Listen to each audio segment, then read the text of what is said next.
Hey, so we're back now for part 7 of anatomy focused laser, and we're still talking about our ear. Turn it around, there we go.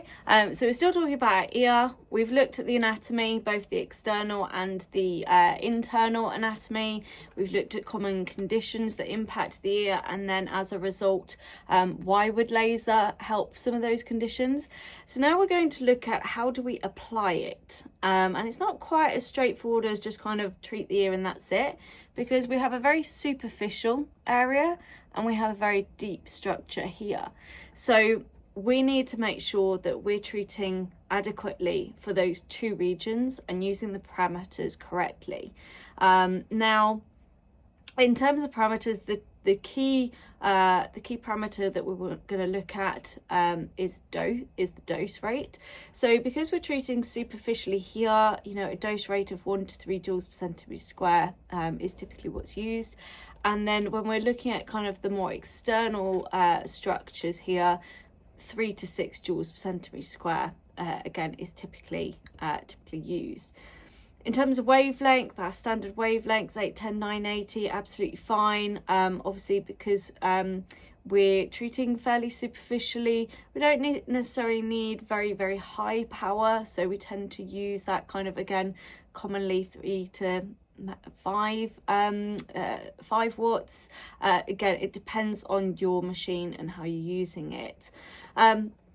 Now, when we do treat and how we're going to apply is in 2 sections, as we said, and how we're going to then apply it is also going to be different. So this external surface, often obviously there can be a contamination risk if you've got particularly bad infection. So we'll commonly use off contact probes, either a large one or a small one, depending on the size of the patient. And we're going to treat off contact on this external pinner. And we're going to treat, again, 360 degrees around and kind of, target as much as we can from an external point of view.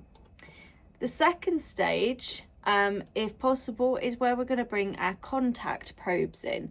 We know that by using contact treatment, when we're trying to reach deep tissue, that we're going to get more light penetrate through using contact than off contact. So what you're then going to do is take your contact probe and then you're going to treat this region just below that outer ear.